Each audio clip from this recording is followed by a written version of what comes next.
Good to see everybody again. Good to be back. After a year of Zoom, it's just good to at least get back somewhat more normal. I know we still got to follow some protocols and stuff, but at least we're getting back closer to the way it was before. So great to be back on the field. That was the best thing. It's just good to finally get started again. And when you think about it, it's been a year ago.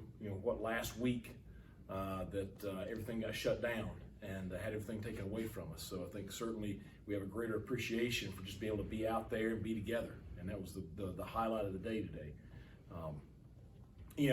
It's also, we had a first spring practice since my first spring here. And it's the vast majority of our team, it was their first college spring practice ever.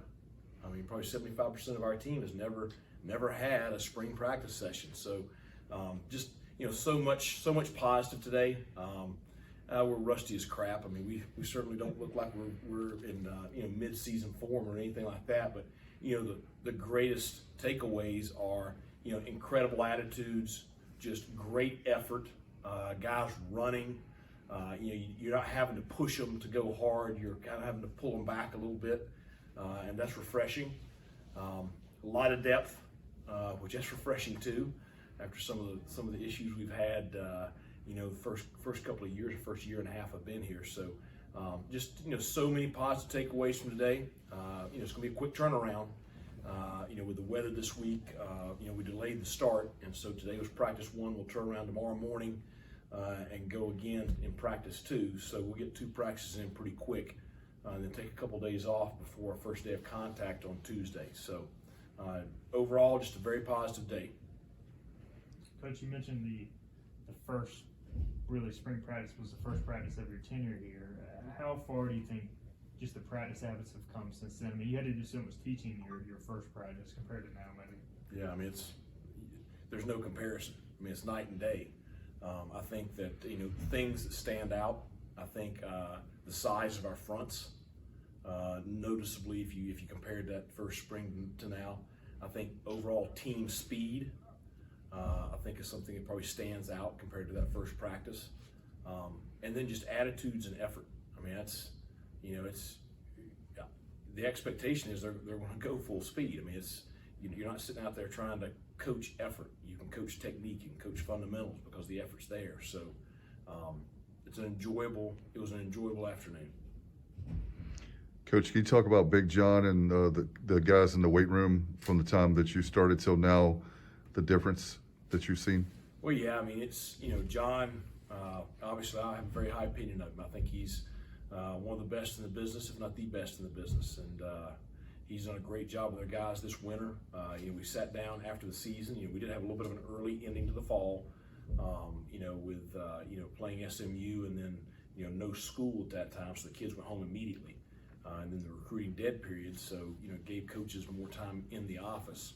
And so we went through every single kid and looked at them objectively from a standpoint of, what do they need to improve on in terms of, strength, speed, flexibility, size, one way or the other. And so, we're able to come up with detailed, plans for each kid coming into spring. And so John had time to design all that, and then we gave him a long winter to lift them, run them. We started spring practice a little bit later than probably you normally do, but it gave him more time in that weight room, which is what we had stolen from us, last spring and summer. You're a defensive guy. Give us some of the things that you feel like are reasons for optimism. You lose a few guys, you gain some new guys. What do you like about this defense potentially? Bigger, faster, stronger. Second year in the scheme. Those guys that were true freshmen playing last year, they're not freshmen anymore. Confidence. I think some continuity with the staff. Attitude. I anticipate on Tuesday that I'm not going to have to worry about the physicality aspect. So I just think there's so many things. I think that bunch is going to play with edge, and so it's going to be exciting to watch. When you look at Holton being a veteran guy, I just wonder what your philosophy is with the spring with a guy like that. Do you let some of the younger guys to get some one reps in? You let Holton kind of sit back at times, or do you want Holton always with that first unit? Well, I mean, obviously there's going to be more guys in Holton that'll get reps with the first unit, but let's talk about him first. I mean, he is in the best physical shape that I've seen him. He's slimmed down some. He's really worked on his flexibility. He's more explosive. He's faster. I mean, he has noticeably improved his body and his athleticism since the fall. It was something that we talked about with Big John and Donnie and Holton. You know, this is what he needs to do, and he has worked his tail off. And so it's great to have a guy like that. You know, a veteran that we all. I was about to say I believe in, but I think we all believe in. He's the leader of our team. He's the leader of our offense. But you know, you got 4 other guys. We need to get reps, and so you know, Holton will get his reps and he'll get his work. But I think it's very important that we really develop those other guys, and so they'll get a lot of work. Do you have any conversations with Blake Harrell or moments kind of leading up to today? I mean, he hasn't had a spring practice technically until today. Right. Do y'all get to laugh about that at all? And how do you think he kind of enjoyed Yeah. that? Oh, I think he enjoyed it. I mean, I think we all did. You know, it's just like with the strength and conditioning stuff and the plan for them. You know, we spent some time looking at things we did well, looking at some things that we did poorly, looking at some places we need to improve both schematically and fundamentally with some of our players. And so, you know, we spent a lot of time together, and you know, this is what Blake did not have last spring and summer. He didn't have the chance to really teach the defense. The first day that he had with the kids, we're getting ready for Central Florida. You know, we're getting ready for I guess at that time it was Marshall, getting in preseason camp. And so it's different now because all you're worried about now is us. You know, we're worried about our team, our fundamentals, development. And so I think he and all the defensive coaches are, you know, ecstatic to have this. Coach, a couple guys that missed last year with injury, Henderson and Stringer, I know Henderson was out today. Stringer, is he able to do anything right now? Yeah, he's fully cleared. You know, you got to get over some of the confidence issues after an injury, especially a lower leg injury.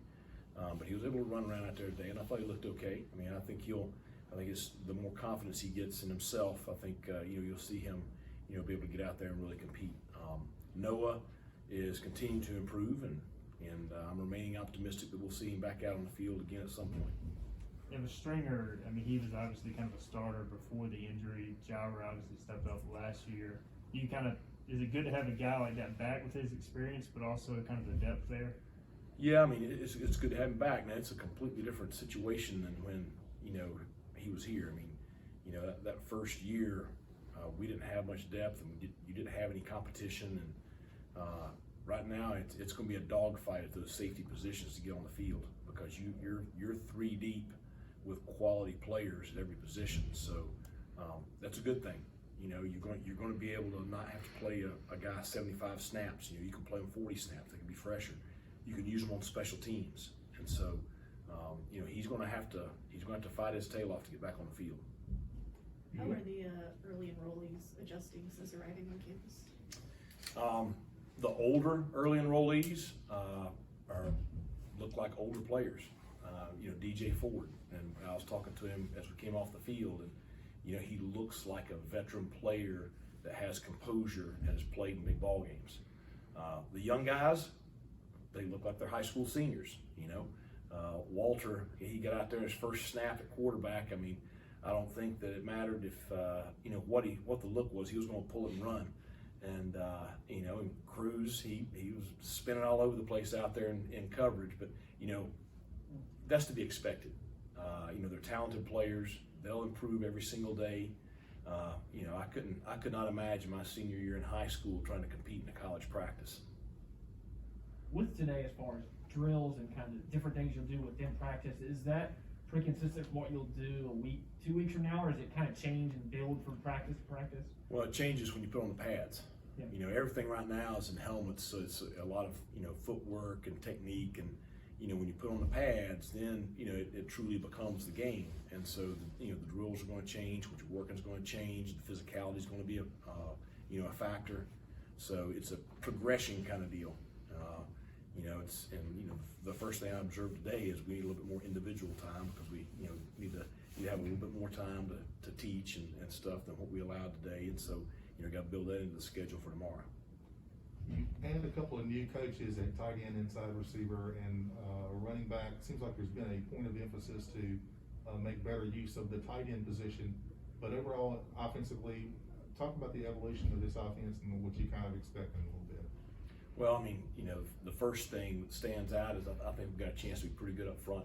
I mean, I think that, we're continuing to build that group, but we have some depth, we have size, we have ability. So I think that group's going to continue to improve, just like we watched it for the first year and a half here. We need to make a more concerted effort to use the tight end because we've got talent in that room. I'm really excited about Shane Calhoun, and I thought he had a great day today. He's the guy that can kind of do everything, but we have some other guys in there too.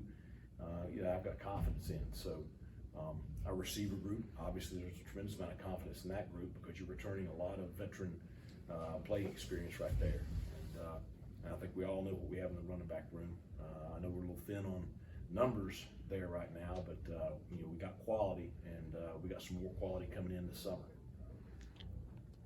Coach, as far as the capacity is concerned, last year was really tough for the players, coaches, and fans. Fans wanted to be here. Yeah. With the season tickets being on sale, how important is it to go ahead and get a lot of fans committed and ready for Dowdy to be rocking in the fall? Well, I mean, I think that's one of the home field advantage things we have here is our fan base. And so it's kind of like the spring game.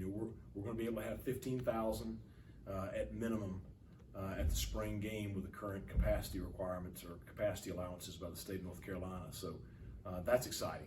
I hope that we meet that capacity for the spring game. Our home opener, we all know who we have for our home opener, and certainly that could be a huge ball game for our program. So I hope we have 51,000 in the stadium for our home opener because there will be nothing better than to see it rocking, that Saturday night in September. So I think it's critical that season tickets will do a great job with that, and our fan base kind of rallies behind this group because I think we're going to be an exciting bunch to watch. All right, thanks a lot, guys. This is East Carolina Hall of Famer and All-American linebacker Jody Schultz, and you are listening to the Sports Objective Podcast, the unofficial podcast of the Pirates.